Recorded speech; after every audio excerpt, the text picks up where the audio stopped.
How's it going again today, guys? This is Steve with TC's Rockets down in San Diego. We're going to do a review today. We got some new toys in this week. We got the new Black Widow Marvel Legends Wave in. Pretty excited to see this. I'm actually excited to see the movie. I think we've had a long little lull between the phases. I don't really know what we're getting excited for on this next phase yet, but I'm definitely looking forward to another Marvel movie. I actually want to get out in the world and go see some stuff anyways with COVID going on. So cool that that's coming. But for now, we're going to take a look at the new toy wave, see how it looks, kind of look at the articulation. So I did kind of open them already. I pulled them out of the package so we can take a look. We don't have to go through that process, but I did put the packaging up there. I think it looks good. I did like to add the way they added the white on the back is a little contrast so you can see the figures. So we're going to go ahead and grab the first guy, take a look at him, see what we think. So the first guy we're going to take a look at today is Spy Master. Again, he looks like it's one of the basic molds that they've been using. That's very, very common. Pretty much it just looks like we're really just kind of looking at a paint job of the repaint. Honestly, I think this is probably an old Captain America mold if you're really going to ask, because he's got the hole in the back for a shield, but obviously he doesn't have a shield with him. But I mean, they did a good job. He's sculpted well. He looks good. Paint looks nice. The only thing personally I really don't like about what they did, I love when they give us a holster. Growing up, again, this is one of the things I thought was the coolest thing was ever they gave us the holsters for the guns. It just was kind of felt completed when they did the action figure. So I love the fact that they gave us the holster. I'm not a fan of this really weird red laser gun.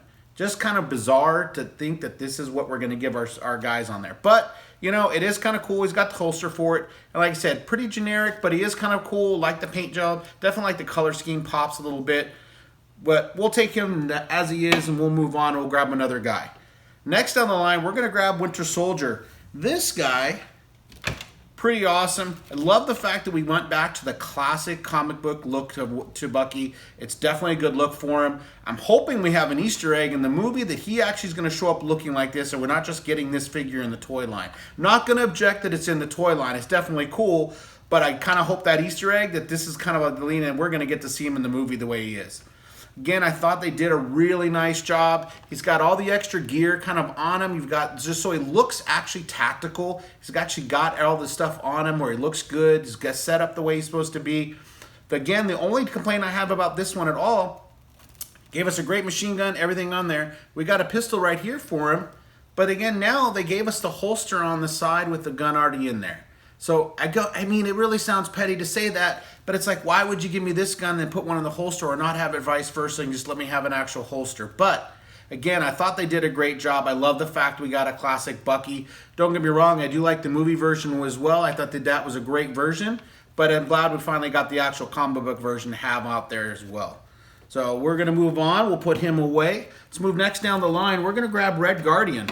This is kind of a weird character from the books. A big fan of this when it was going on in the comic books. A lot of guys actually liked it. And it's kind of cool they brought him in there. Any of you who are fans of the Netflix show Stranger Things definitely know who this actor is going to be. Everyone is definitely excited. I think this is one of the most exciting parts about this next movie. Is not just that we got a Marvel movie, got our superheroes back, but everyone definitely loves this guy from Stranger Things. They want to see him in the movie. I think he's going to bring a nice comedy element to it. The fact that he's going to have a little weird accent. I think there's a lot of good things that we're going to get out of this. Definitely a good figure. I like the fact that they kind of articulated that he's a little overweight.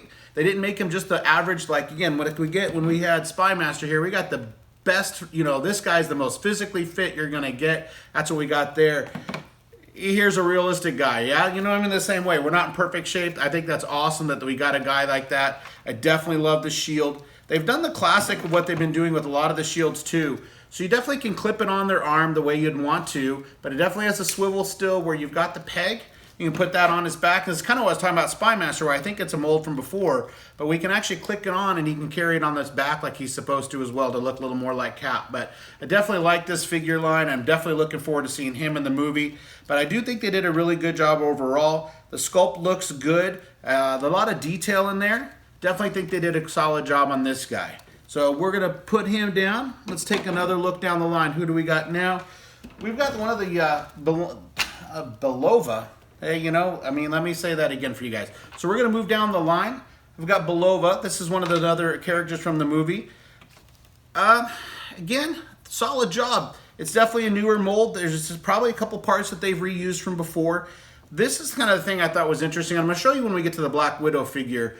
I don't want to say anything negative, so honestly, I do think they did a really good job on these figures. I'm really pretty much happy with what they've done. It's little things that I think they could have just done a little bit better if they'd taken their time. So she's got 2 pistols that's going to come with her. She's also got a different set of hands. If you want to change the hands out, you can obviously do that. But on her right leg, we got the holster for the pistol. But on the left leg, they gave her just a tactical, I don't know, it kind of looks like another holster, but probably holding knives or something like that. But you can't put the other glove or the other pistol in there. And I'm saying when we get to the Black Widow figure, I'm going to show it because they did a great job setting up both holsters where both her guns live in there. So we're going to take a look at that. Again, these are minor things. Obviously, if you're posing them, you're going to put the guns in their hands or you're going to put it where you want to put it. So if you are trying to pose it and do some diorama stuff, I think they're great no matter what. And I don't want to take away from the figures because, like I said, they did a really solid job. You can see a lot of good detail on the figure when they did it. I like, again, the contrast of the stark white. I think it looks great, especially if you're going to set up in a diorama. She's definitely going to give you some cool contrast in there. The only thing, again, is this girl has got a nice long neck. Look at that. One of my buddies the other day at the thing, we were talking about this, how high up her head is. Now, I don't know that there's anything necessarily wrong with it, because if you look at it from straight on, it definitely proportions very well. But if you're just kind of looking from the back, it definitely has a really long neck to her. But again, overall, very solid figure. Did a good job with her. So we'll put her back. We're going to go take another look down the line. Our next guy up is we've got Crossbones. Now, we've had a couple different versions out of this guy, and everyone's got different versions they like, don't like, what they want to see, not see.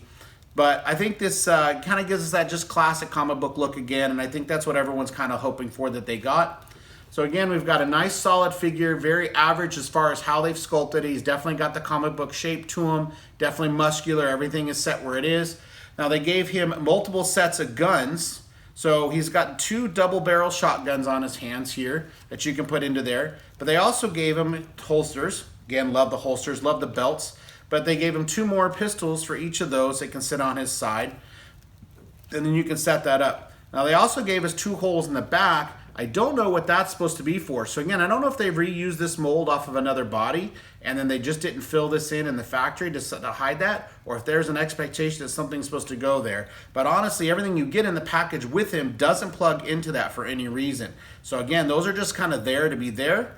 But overall, I think they did a really solid job on him. Everything looks really good. And like I said, some of the new figures in this line, they've been better at kind of giving us a crossover. It's not just giving us one figure that's in the movie. And like I said, we kind of said about Winter Soldier, hey, it'd be really cool to see an Easter egg. Is he going to show up in this, blah, blah, blah. But we're getting some good classic comic book guys again. And I think that's what some of the fans of Marvel Legends are really happy about, is we're not just getting the figures from the movies. Not everyone wants to pose a diorama or have the figures just from the movie. Some of us collect everything. But it's kind of nice to get some of the comic book versions as well, because that's some of the classic stuff we've grown up with. That's the classic stuff we're reading all the time. And we do want to see those versions as well. And it's kind of nice that Marvel Legends has kind of been getting back to some of that, where yes, this is the Black Widow movie wave, but they're going to throw some things in there for us to have as well that are out of the comic books. And I think that's really good that they've been doing it. They did that with the X-Men wave as well. Gave us just some good classic X-Men figures. And that was really nice of them to do as well. So we're going to put him back. We're going to work down to the other end of the line. This is Taskmaster. Now, they've done Taskmaster before, so this isn't the first time we're getting Taskmaster. And the funny thing and again, I got a lot of buddies in the store that collect Legends all the time, and we have different versions that come out, and everyone's got their own favorite version, and then they have a complaint about this version. And I think the really nice thing Legends has been doing lately is that a lot of guys will pop the heads off, to pop the hands off. A lot of guys have gotten into customizing where if they really don't like something about their figure, they can go in, change it just a little bit, alter it to what they want. One of the guys was talking about the other day when we first unpackaged the Taskmaster and took a look at him was that somebody had taken the cape off the last Taskmaster version and they had actually put it on here. And the minute they put it on there, it looked really, really good. So that could be your thing, could not be your thing. I don't think I'm going to knock the figure out for the fact that he doesn't have the cape on him, because I really do think they did a really solid job on this guy. We're going to go over the figure just a little bit, take a look at what he comes with. So again, you do get extra hands. They actually can give you 2 extra sets of hands. He's got the Oogie Boogie hands. Let me get you. And then he's got fists if you want him to fight and punch with you. Otherwise, you can have the normal hands where he's going to grab his weapons, hold his weapons. Now, one of the things in the community that guys have complained about a little bit is the size of the shield. They think it should be bigger. I don't know that I believe that or not. I mean, I guess that's really something that's opinionated and whether you do or don't. I kind of like the idea that they went with a smaller shield because guess what? He's not Captain America, guys. So he doesn't need to have a giant shield on him. Would it be better to have a bigger shield? Maybe, but his object is to block. He's not throwing this thing around. So, you know, let's give him a break. They made a smaller shield. However, the one thing I will say, and we've seen it on a couple of the other figures, is they gave us the hole in the back to put that shield on. Guess what they didn't give us on the back of Taskmaster? So the shield does the same thing we showed on the last shield. You do have the clip where it'll swivel back and forth where you can peg it on. You can clip it on his hands. Now, maybe he's not supposed to have it on his back. Maybe that's why we don't have it. But again, that's kind of my thing is if you're going to give me this ability to do this, can you give me the ability to put this somewhere so that I can have him hold a different weapon or whatever else? But these are minor things. These aren't major things. I'm not objecting to the size of the shield. I know that's some guys' complaints, but I think it's okay. It would serve its purpose in a battle to block, so I don't think that that's a bad thing to knock him for. He's also going to come with a nice, cool sword, which is always nice to have. He also comes with a bow and arrow, which is really cool. Again, I wish they'd given me a peg spot that this could go, because don't get me wrong, guys, would that not look cool to just have that mounted across his back while he's standing there? I mean, obviously we see it with Hawkeye and it looks cool, but it would be cool to see it on him as well. These are kind of things where I kind of feel like that's being petty, is saying, hey, why couldn't you make this? We're all going to say that about all the figures, right? We want you to do every single thing we can think of. But at the end of the day, it's a toy company. They got to make their toys. So I don't want to knock them for something like that. I think they did a solid job. I think he looks really cool. And I think if we get a version of that in the movie at all, I think that's going to be pretty cool as well. So we're going to go to our last figure out of this wave. Obviously, I've saved the best for last, or at least the wave is called Black Widow Wave, so I've saved her for last, so we'll go there, put Taskmaster away, and we'll grab her. I gotta say, though, this is by far, I mean, I've talked about some of the things that I feel are negative in the wave, and I don't think they're big negatives. I think, honestly, you know, I'm very happy with seeing the toys. I'm happy with what they did with the wave. I'm happy with the sculpts. But I'm going to show you what they did with her, and this kind of supersedes the other guys where I felt like they fell a little short. And what's funny is when you do a wave like this, you'd feel like there would be a unifying thing to not have some of the same errors that are going on inside the wave. But this wave, they definitely didn't do that. Because like I said, you got a couple guys that don't have holsters or don't have pegs. So let's pull Black Widow out. Again, they're going to give you an extra set of hands. So obviously, if you wanted to set her up in a diorama or anything like that, you can have her punching somebody if you want to. I opted for the hands that would be holding something. So my first instinct when I opened her up was I was going to put her guns or her sticks in her hands. This was until I found out, and again, I know this is me personal. This is what I said about the shield. Sometimes it's personal. Hey, I really like this. I really don't. So this is me personal. I love holsters. I love where your gear sits somewhere, where your guy looks like he's ready to go, where you don't have to sit there and hold all your accessories in your hand off to your side. They got somewhere to go on your toy. So, like we talked about with the Bulova, she only had one holster. So they did do a double holster on Black Widow. So when she pulls out her pistols, she's got both pistols set here ready to go on her legs. And then on her back, they gave her Bamfa sticks, and both sticks are definitely ready to go and it can sit in her back like that. So again, I thought they did a fantastic job with her, very complete, definitely looks like her. They did a good job on the mold and in that as well. Overall, I thought they did a very great job on that wave. Next video, we are going to take a look at the Build-A-Figure itself. We'll pull it together. We'll take a look and see how that looks. But overall, guys, I think it's a great wave. I think they did a good job. Definitely looking forward to the movie. But I think this is a great pickup to add to your collection. I think it gives you both things. If you're setting stuff up classic comic book style, you've got it. If you're wanting to set it up for movie style, you've got that as well. So either way, I think it's a great pickup. Thanks for checking us out. You can always go to tcsrockets.com and check anything else out that we offer. Thank you.